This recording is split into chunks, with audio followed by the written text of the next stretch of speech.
অৰুণোদয় আঁচনি হোক বা PM কিষাণ আঁচনি হোক, যিকোনো চৰকাৰী আঁচনিৰ ধন লাভ কৰিবলৈ হলে আপোনাৰ আধাৰ কাৰ্ডটো বেংক একাউণ্টৰ লগত লিংক থকাটো বাধ্যতামূলক হয়। লিংক নথকাৰ কাৰণে বহুতে PM কিষাণ আঁচনিৰ ধনেই হওক বা অৰুণোদয় আঁচনিৰ ধনেই হওক লাভ নকৰে। এতিয়া আপোনাৰ আধাৰ কাৰ্ডটো বেংক একাউণ্টৰ লগত লিংক আছে নে নাই আপুনি কেনেকৈ চেক কৰিব পাৰিব?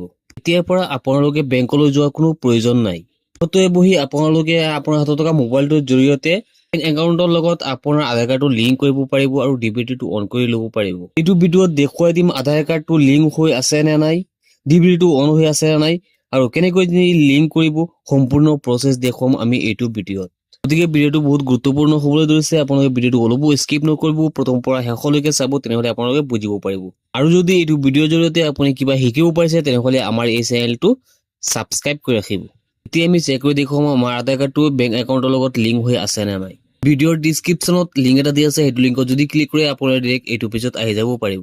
পেজটোত অহাৰ পিছত আপোনালোকে এটা অপশ্যন পাব কনজুমাৰ। এই কনজুমাৰ অপশ্যনটোত আপোনালোকে ক্লিক কৰি দিব। এতিয়া আপোনালোকে ইয়াত আৰু এটা অপশ্যন পাব ভাৰত আধাৰ ছেটিং এনেবল, এই অপশ্যনটোত আপোনালোকে ক্লিক কৰি দিব। এতিয়া কিন্তু আপোনালোকে আধাৰ কাৰ্ডটো লিংক কৰাৰ আগতে আপোনালোকে আধাৰ কাৰ্ডটো লিংক আছে নে নাই সেইটো এবাৰ আপোনালোকে চেক কৰি ল'ব।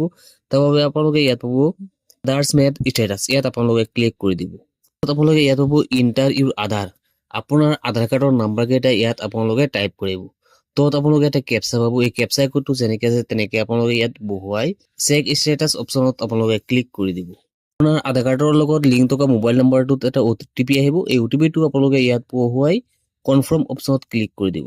এতিয়া ষ্টেটাছটো আহি গৈছে, ইয়াত চাব পাৰিছে আধাৰ নাম্বাৰ, আধাৰ কাৰ্ডৰ 4 ডিজিটটো দেখুৱাই দিছে, মেপিং ষ্টেটাছ ইনেবল ফৰ ডিবিটিটো অন হৈ আছে, বেংক নেম এয়াৰটেল বেংকৰ লগত আমাৰ লিংক হৈ আছে, আপডেটটো আছে 2020-7-29।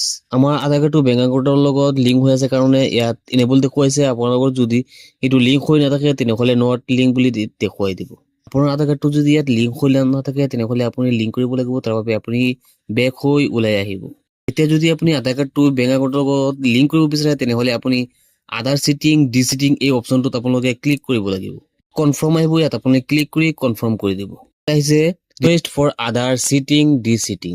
ছিটিং হৈছে লিংক কৰা আৰু ডিছিটিং হৈছে আনলিংক কৰা। আপুনি যদি আপোনাৰ আধাৰ কাৰ্ডটো আনলিংক কৰিব বিচাৰে তেনেহ'লে আপুনি ইয়াত আনলিংক কৰিব পাৰিব।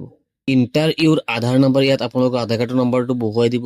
তাৰপিছত যদি আপুনি লিংক কৰিব বিচাৰে তেনেহ'লে আপুনি ছিটিং অপশ্যনটোত আপুনি ক্লিক কৰিব আৰু যদি ডিছিটিঙত অকে কৰে তেনেহ'লে আপুনি আনলিংক কৰিব পাৰিব। তাৰপিছত আহিছে চিলেক্ট ইউৰ বেংক, আপোনাৰ কোনটো বেংক হয় ইয়াত অকে কৰি আপুনি বেংকটো চিলেক্ট কৰি ল'ব। এই পৰ্টেলটো নতুনকৈ মুকলি হৈছে, সেইকাৰণে SBI যিটো চাৰ্ভিচ এইটো এতিয়ালৈকে ইয়াত এক্টিভ হোৱা নাই। SBIৰ যদি আপুনি ডিবিটি লিংক কৰিব বিচাৰে তেনেহ'লে আপুনি নোৱাৰিব, কিয়নো এইটো নতুনকৈ এতিয়ালৈকে এড হোৱা নাই। তাৰ তলত আপুনি একাউণ্ট নম্বৰটো দিব, তাৰ তলত আকৌ কনফাৰ্ম একাউণ্ট নম্বৰটো বহুৱাই তলত ৰাইট চিনত অকে কৰি দিব। তলত আপুনি এটা কেপচা কোড পাব, এই কেপচা কোডটো ইয়াত বহুৱাই আপোনালোকে ছাবমিট অপশ্যনত ক্লিক কৰি দিব।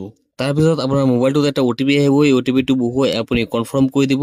এনেকৈ আপুনি মোবাইলৰ সহায়ত অতি সহজতে আধাৰ কাৰ্ডটো আপোনাৰ যিকোনো বেংকৰ লগত আপুনি এড কৰি ল'ব পাৰিব, ডিবিটিটো অন কৰি ল'ব পাৰিব। মোৰ আধাৰ কাৰ্ডটো বেংক একাউণ্টৰ লগত লিংক বা ডিবিটিটো অন হৈ আছে কাৰণে আমি সম্পূৰ্ণ প্ৰচেছ দেখুৱাব পৰা নাই। আজিৰ ভিডিঅ'টো এইখিনি আছিলে, লগ হ'ব নেক্সট ভিডিঅ'ত।